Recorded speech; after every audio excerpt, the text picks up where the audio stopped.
19h30 partout en Côte d'Ivoire. Soyez les bienvenus à la une de l'actualité de ce mercredi 3 mai 2023. D'abord en Côte d'Ivoire, célébration de la Journée mondiale de la liberté de la presse. Les conditions salariales des journalistes au cœur des enjeux. L'actualité internationale est dominée par les premières discussions stériles entre le gouvernement et la rébellion Oromo en Éthiopie. Voici pour les titres. Bonsoir à tous. À l'instar des journalistes du monde entier, l'Union nationale des journalistes de Côte d'Ivoire, en abrégé UNJCI, a procédé ce mercredi 3 mai 2023 à la célébration officielle de la Journée mondiale de la liberté de la presse au stade de la haute fréquence dans l'enceinte de la RTI. Au cœur des enjeux, les revendications liées à l'amélioration des conditions de vie et de travail des journalistes professionnels. Dans le centre de la Côte d'Ivoire, nous allons à présent nous intéresser au calvaire des populations de Koya-Rabo, de Borebo et de Kende-Rousset et bien d'autres villages qui empruntent un véritable chemin de croix pour relier Béoumi, le chef-lieu du département, surtout en saison pluvieuse, une route coupée par les eaux.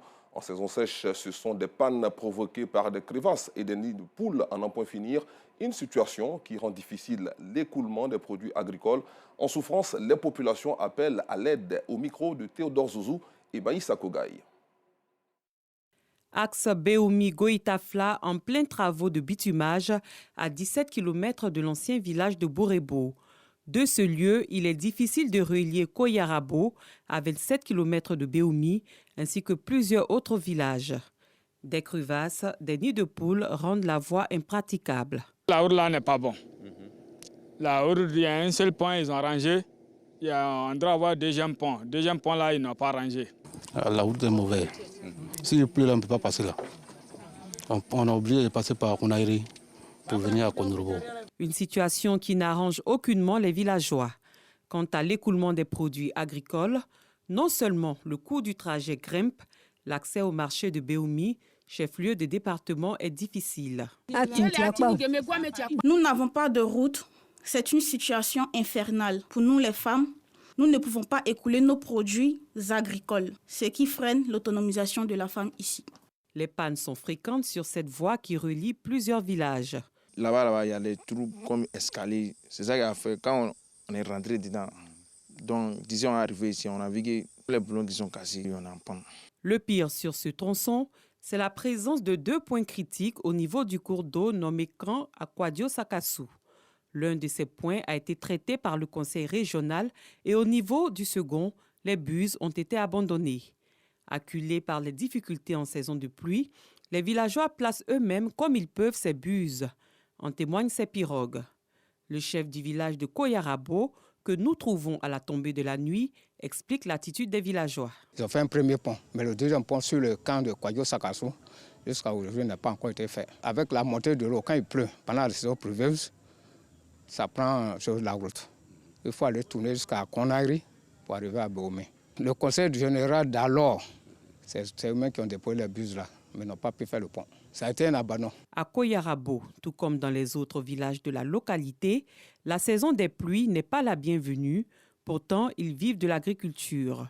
L'eau sort de son lit, engloutit le pont de Fortune et s'ensuit une souffrance inqualifiable. Quand on prend la voiture ici pour aller à Béoumi, on paye 1000 francs.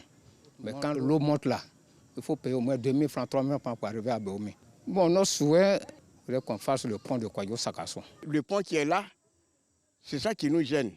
Les femmes ne peuvent pas aller au marché.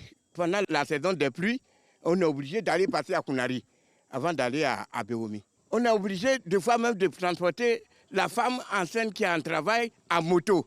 C'est fatigant. Donc s'il y a un dispensaire qui a une ambulance, ça nous facilite la tâche. Plus de 6 villages du département de Béoumi n'ont pas d'autre voie d'accès à leur chef-lieu en dehors de celle-ci. Les populations plaident pour qu'une solution soit très vite trouvée, surtout que la Sodexam annonce des pluies diluviennes. Espérons que ce SOS soit entendu par les autorités compétentes, car la route précède le développement. Allez, parlons à présent solidarité. L'ONG Believe Invem vole au secours des enfants atteints de troubles du spectre autistique, appelés communément enfants autistes. Pour ce faire, elle organise une caravane à travers le pays dans le but de sensibiliser enseignants et parents en vue de les amener à bien s'occuper de ces enfants. Cette caravane a été lancée la semaine dernière à l'école primaire catholique Saint-Gaspard-Bertoni d'Abobo à Nokwa-Kouté en présence de Maïssa Kogaï.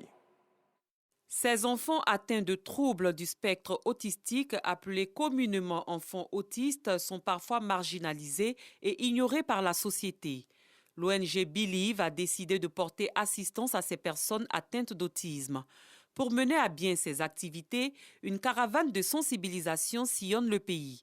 Elle vise à sensibiliser enseignants et parents en vue de les amener à bien s'occuper de ces enfants. Une journée de sensibilisation pour donner les signes d'alerte aux enseignants afin qu'ils puissent dès déjà alerter les parents pour consulter en cas de présence d'un signe quelconque. Le message poignant que nous voulons lancer, c'est un message d'amour. Ces enfants qui sont atteints de troubles cognitifs, ils sont stigmatisés souvent. Ils ne sont pas fous. Ce sont des enfants comme tout autre. Ils ont besoin d'être aimés et ils peuvent aussi réussir comme tout autre enfant. Plusieurs thèmes ont été abordés au cours de cette conférence par les experts. Seulement ce qu'on demande aux parents, c'est d'être très observateurs dans le comportement de leurs enfants. Vous voyez que votre enfant a des réactions inhabituelles, votre enfant, le nourrisson, ne vous suit pas du regard, il ne réagit pas à l'appel de son nom, il y a tellement de signes, mais déjà ça doit vous interpeller et vous amener à aller vers un spécialiste. Il faut éviter d'éduquer son enfant ou bien de suivre son enfant par le biais du voisinage ou bien de l'autre. Chaque enfant a son rythme de développement. On nous a demandé d'être très doux avec les enfants, d'être attentifs avec eux, de comprendre tous leurs faits et gestes et pour pouvoir les connaître au mieux. L'ONG Believe a vu le jour en septembre 2022. Elle a pour mission d'aider les enfants autistes à réussir leur parcours académique en vue de leur intégration dans le tissu social. Une belle initiative de cette ONG qui nous invite à poser un autre regard sur ces enfants marginalisés. À présent, dans le cadre de la célébration de la fête du travail, la mission évangélique de la Restauration a organisé une nuit de prière du dimanche 30 avril au lundi 1er mai 2023 au siège de la dite église à Cocody, les Deux Plateaux, en faveur des hommes et femmes d'affaires sous le thème « Fête du travail, une porte ouverte pour les travailleurs », une initiative qui vise à amener les travailleurs à la réussite, au succès et à la prospérité. Reportage Joël Gosset. Eux ont opté de passer la nuit du 30 avril au 1er mai en veillée de prière à l'église Mission évangélique de la Restauration des Deux Plateaux, commune de Cocody. Ces femmes et hommes d'affaires venus de différentes communautés ont reçu des témoignages de modèles et des enseignements des hommes de Dieu pour exceller dans leur travail. Le témoignage que nous venons de suivre, vraiment c'est un témoignage qui nous rappelle, qui nous amène à pouvoir changer de vie. Parce qu'il faut dire que nous sommes des chrétiens, mais on peut avoir double vie. On peut avoir une vie dérangée. Moi, personnellement, ça me fait du bien. Parce que je n'ai pas toujours été bon chrétien. Et ce qu'il est en train de dire, ça m'interpelle. Ce programme dénommé « La Nuit des Travailleurs » a été une occasion pour Michel Guiraud, ancien sous-préfet à la retraite, de partager son expérience personnelle avec le Seigneur Jésus-Christ, qui lui a valu le succès dans son travail. Si tu cherches les choses du monde avant de venir régler ta vie avec Dieu, tu perds ton temps. Tu ne respectes pas l'autre. C'est ce que je veux vraiment que les travailleurs retiennent, qu'ils cherchent à s'assurer que leur relation avec Dieu est au beau fixe. Une fois que ça c'est garanti, le reste, c'est la grâce de Dieu qui coule. Pour le pasteur principal de la mission, la fête du travail est un moment pour revendiquer devant Dieu des bénédictions spirituelles. Vous voyez que ça ne marche pas au niveau du travail et que vous êtes endetté au lieu de profiter de ce que vous gagnez. C'est-à-dire qu'il y a un problème spirituel ou bien des problèmes spirituels à régler. C'est pour cela que nous avons, à chaque année, nous rassemblons les travailleurs, les fonctionnaires, les hommes et les femmes d'affaires pour leur montrer ce côté-là. et nous prions pour eux. Cette 10e édition de la Nuit des travailleurs a tourné autour du thème « La fête du travail, une porte de bénédiction pour les travailleurs ». Toujours à propos de la fête du travail, direction la cité balnéaire de Grand-Bassam où elle a été célébrée sportivement à l'initiative de la direction départementale des sports. Un tournoi de Maracana a opposé 12 équipes issues des secteurs privés et publics. Ce tournoi a été dominé par l'équipe de commerçants qui s'est imposée en finale face à la police nationale, remportant ainsi la première édition du tournoi de la fraternité doté du trophée Paulin Claude Danhaut. Ambiance sportive à Grand-Bassam à l'occasion du grand tournoi de Maracana disputé ce 1er mai, jour de la fête du travail. Une compétition qui bénéficie du soutien des autorités locales venues encourager les 12 équipes issues du secteur public et privé de la première capitale de la Côte d'Ivoire. Ce brassage-là, au niveau du sport, que les différents travailleurs peuvent se faire des amitiés, collaborer dans la ville et apprendre à se connaître. Que cet esprit de de rapprochement se pérennise et se perpétue davantage. Je pense que le vainqueur de ce soir, ça sera la paix, la fraternité, le vivre ensemble. Sous le regard chaleureux des populations, des autorités administratives et politiques, les matchs s'enchaînent sur les différents terrains de la place de la jeunesse aménagés pour l'occasion. Après une demi-journée de compétition, les commerçants du Grand Marché de Bassam ont rendez-vous avec la talentueuse équipe de la police nationale en finale. Au cours de ce choc très disputé, les différents acteurs gratifient le public de beaux gestes techniques. Portés par leur capitaine Kouyaté Seydou, dit Denilson, auteur de 8 buts, les commerçants l'emportent sur le fil 2-1. En levée de rideau, les dames de la direction départementale des sports en vert se sont imposées au tir au but face à celles de l'Office national de la prévention civile. À l'heure des récompenses, les meilleurs acteurs de cette journée sont honorés avant que Denilson ne reçoive des mains de Ousmane Bané, directeur de la vie fédérale et du sport de haut niveau, une enveloppe, du matériel sportif et le Graal portant le nom du ministre des Sports, Paulin Claude Danhaut. Aujourd'hui, vraiment, était un très beau jour de joie, de partage. On va constater aujourd'hui qu'il n'y a pas fait de policiers, il n'y a pas de commerçants, on est tous pareils, c'est le plus important. Si chaque année on peut avoir ces genres d'organisation, vraiment ça nous fera plaisir. Au regard de l'enthousiasme des participants et leur attitude positive tout au long de la journée, cette initiative de la direction départementale des sports de Grand-Bassam a été un succès. Rendez-vous est pris l'année prochaine pour la 2e édition du tournoi de la fraternité destiné à renforcer la cohésion entre les travailleurs de la ville de Grand-Bassam. De l'humour à présent dans cette édition. L'équipe de Bonjour 2023 a posé ses valises à Bouaké dans le Baquet. Voici donc l'ambiance de cette étape relatée par Pargasoro Kone de Madongui. Place de la paix de Bouaké. C'est ici que humoristes, équipe de production de l'émission Bonjour, élus, cadres et population de Bouaké se sont donné rendez-vous pour des moments de rire et de gaieté. Sur la scène, les humoristes, eux, tiennent le public en haleine. Mais moi je t'ai dit, je mange à casser avec piment. Mais moi je t'ai dit, je mange à casser. Maman comment aime yomo. Monsieur Paul Dakio, le directeur général de la RTI, Monsieur Fosséline Dambélé, m'a demandé de vous dire, de transmettre au ministre des Transports toute sa gratitude. C'est lui qui nous permet d'être ici ce soir. Et il m'a demandé de saluer le public et la population de Bouaké qui ont un engouement certain pour cette production de la RTI. C'est une fierté pour nous.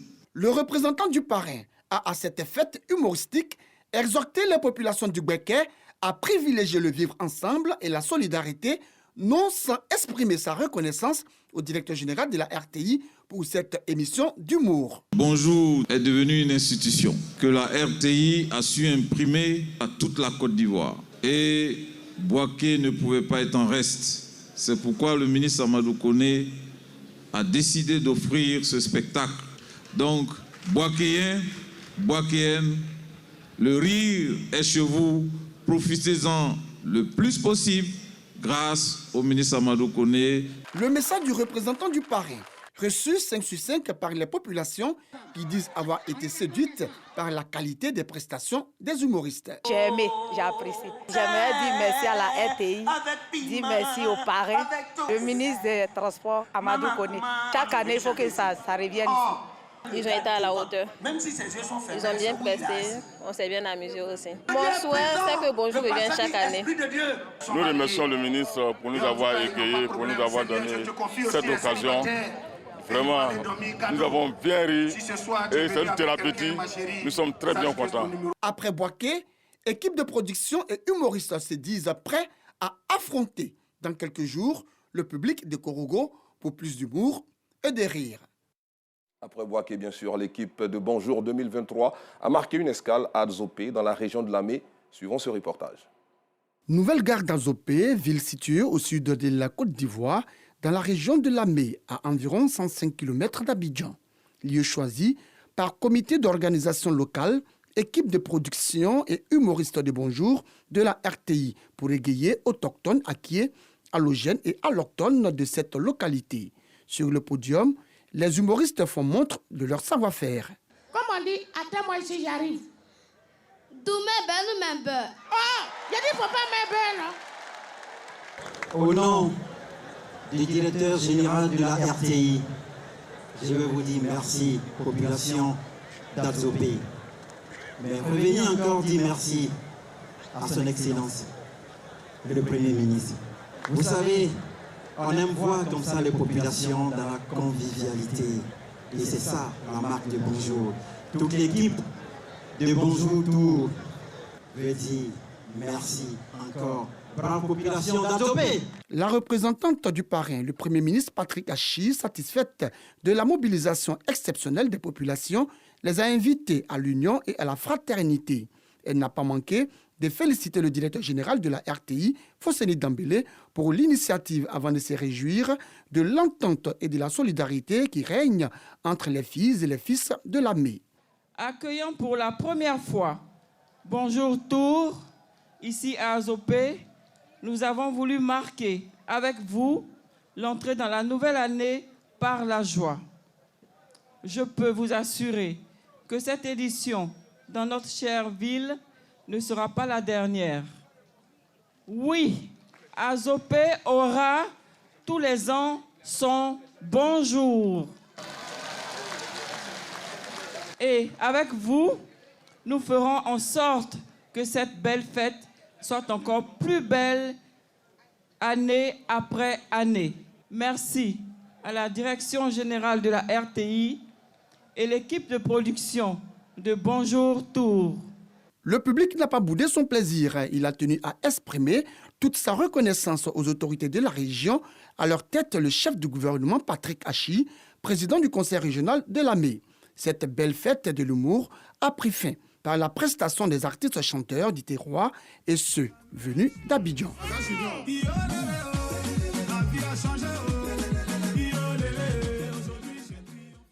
Un élément signé Koné Pargasoro de Madongi. À l'international, en Éthiopie, le premier pourparlers entre gouvernement fédéral et rébellion de l'armée de libération Oromo, Ola, ont pris fin ce mercredi avec des désaccords persistants, mais les partis ont convenu de continuer à discuter selon le gouvernement éthiopien, essentiellement actif dans la région de l'Oromia, la plus vaste et peuplée d'Éthiopie qui enserre Addis Abeba. L'Ola combat le gouvernement depuis sa scission en 2018 avec l'historique Front de libération Oromo. Restons dans cette partie de l'Afrique pour dire qu'un garde du corps a abattu un ministre en Ouganda hier lors d'une apparente dispute privée. Selon l'armée et les médias locaux, l'agresseur, qui n'a pas été identifié publiquement, a ensuite retourné l'arme contre lui. La victime, Charles Angola, a servi dans le gouvernement du président Yoweri Museveni en tant que ministre adjoint chargé du travail. Il était colonel de l'armée à la retraite. Hors du continent, sans surprise, étant le seul candidat en lice, Ejé Banga a été élu président de la Banque mondiale, a annoncé l'institution dans un communiqué ce mercredi à l'issue d'une réunion de son conseil d'administration. Candidat des États-Unis et dirigeant d'entreprise de 63 ans, l'américano-indien devrait prendre fonction pour un mandat de 5 ans le 2 juin prochain. Fin de cette édition, merci de l'avoir suivi. Excellente soirée sur RTI2.